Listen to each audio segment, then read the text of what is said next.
Good morning. Happy Monday. It's good to see you all.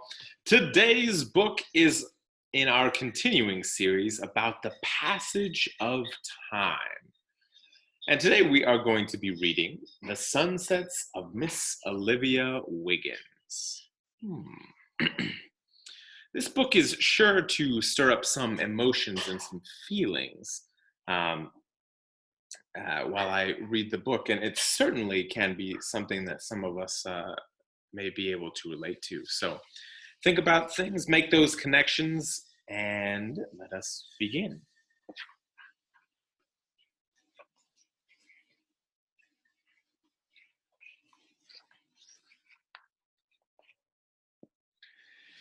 Miss Olivia Wiggins sits and looks at nothing and at everything all at the same time. She spends much of each day just sitting with her hands folded in her lap, hands once strong with nimble fingers that milked cows and gathered fresh eggs, hands that shelled peas, shucked corn, and quilted bed covers, hands that braided hair and soothed babies, hands that loved. Now those hands are fragile, frozen, folded in her lap.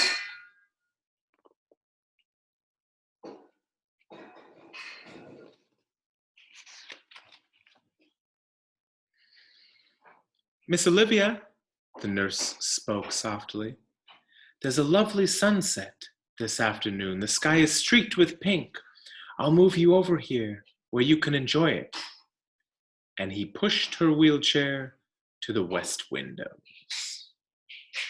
Miss Olivia Wiggins had enjoyed many sunsets in her long life, but now she sat perfectly still, staring straight ahead at nothing and at everything all at the same time.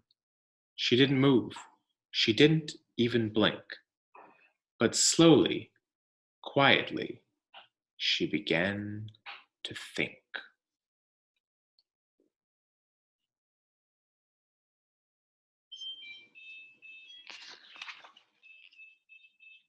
She remembered a late afternoon, so very long ago, when she was a little girl.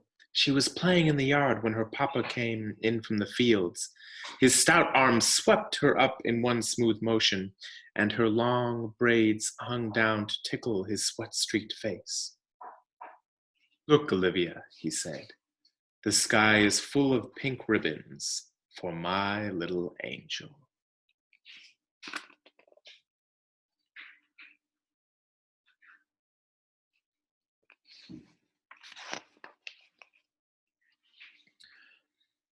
The nurse returned with two visitors. Miss Olivia, look who's come to see you. It's Miss Angel and Troy. Angel leaned over and kissed Miss Olivia's forehead. Hello, Mama, she said. It's your girl, Angel. She took Miss Olivia's hand. Do you know me, Mama? Miss Olivia was still and quiet. You see who came with me? It's Troy. You remember your great-grandson, don't you, Mama? Angel asked. Troy stepped over to her chair. See what we brought you, Mama Olivia? It's a bunch of lilacs, he said. Grandma Angel and I brought them from your yard. Miss Olivia Wiggins didn't say anything. She just sat there, staring straight ahead at nothing and at everything, with her hands folded in her lap. She didn't move. She didn't even blink. But slowly, quietly, she began to think.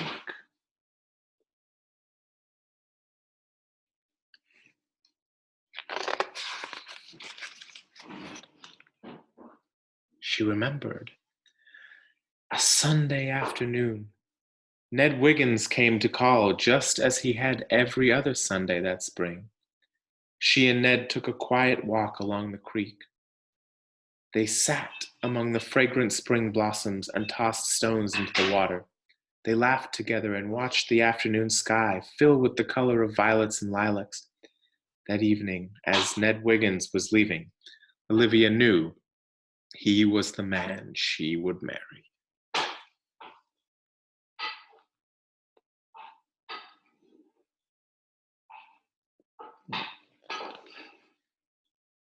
Seeing the story of her life, but it's told from an interesting perspective. Hmm.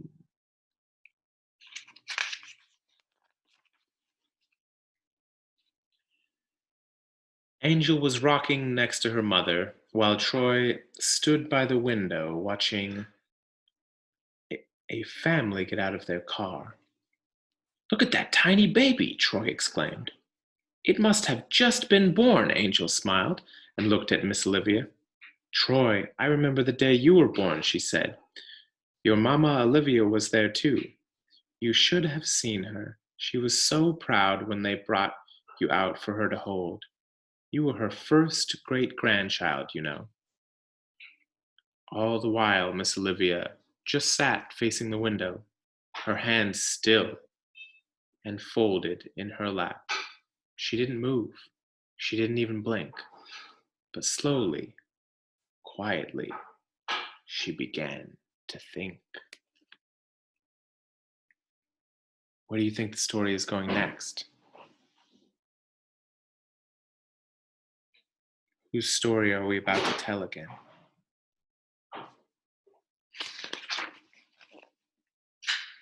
She remembered the cry of her first child as the midwife said, "It's a girl, Olivia."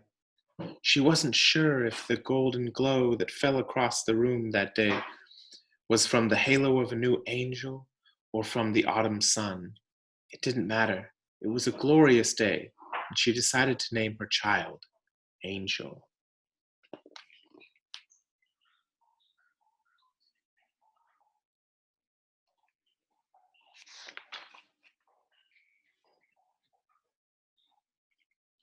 Miss Olivia sat staring at the window as Angel sat quietly next to her. Troy stood by his great grandmother, humming a tune she had sung to him when he was very young. That song and the fragrance of the rose water were his only memories of Mama Olivia before his visits to see her here. The three of them faced the west window, staring at nothing and at everything. Troy leaned against the wheelchair, humming as he gently rocked it back and forth. Miss Olivia didn't move. She didn't even blink, but slowly, quietly, she began to think.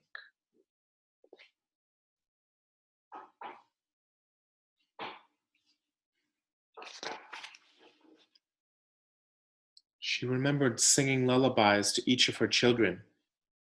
She sat in the white wicker rocking chair, cradling a tiny bundle, singing and rocking the precious one to sleep as afternoon faded to dusk.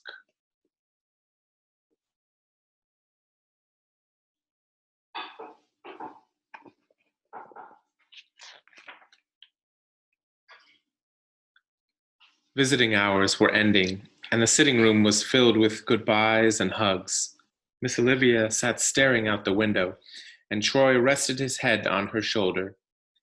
He talked about her house, the house his father had played in as a child, the house where his grandma Angel lived now. He talked about the front porch swing. It was his favorite place. All the while, Miss Olivia didn't move. She didn't even blink. But slowly, quietly, you know the rest.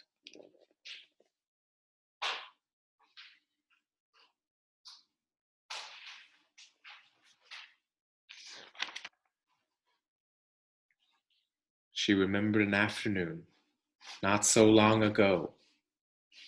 Her house was filled with cousins, nieces, and nephews, her children, grandchildren, and great grandchildren. It was the last birthday she had at home.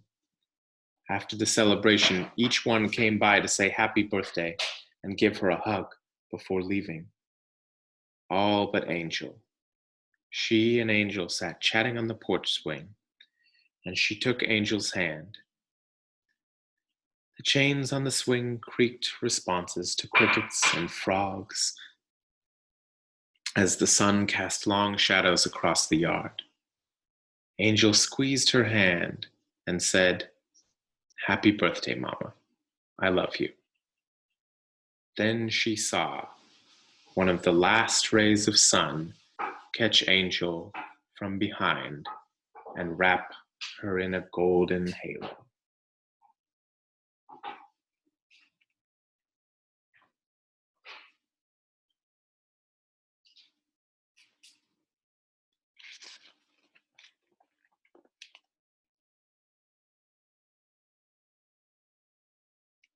Troy walked around the wheelchair to face Mama Olivia. He didn't know what to say. He had heard the grown-ups talking about her, saying that Mama Olivia didn't even know when people visited, that she didn't understand anything anyone said. But Troy and Grandma Angel knew better. He knew that Mama Olivia couldn't talk back, that she couldn't sing her song again, that she didn't smell like rosewater anymore. But she was still his Mama Olivia. He knew that she was always there waiting for his next visit. He smiled into her eyes as the last ray of sun caught the strands of his blonde hair and surrounded him in light.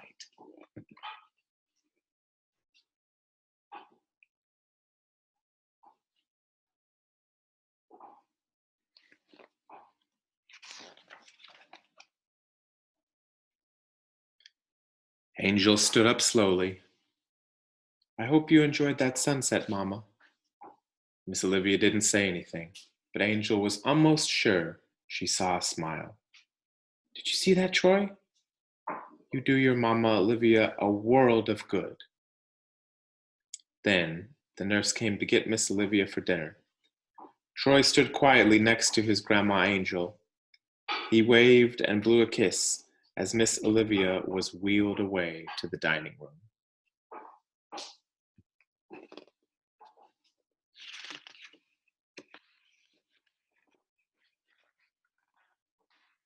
All the while, Miss Olivia Wiggins sat perfectly still, staring at nothing and at everything, all at the same time.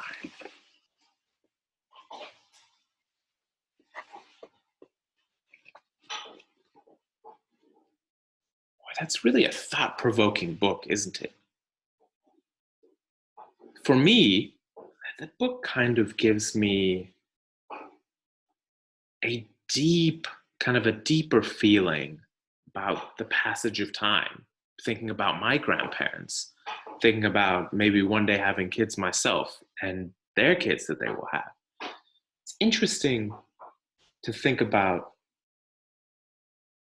time as simply thoughts in your head. Hmm. So, how did the book make you feel?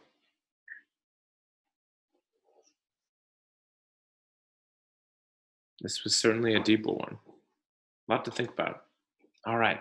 Thanks, guys. Have a great Monday.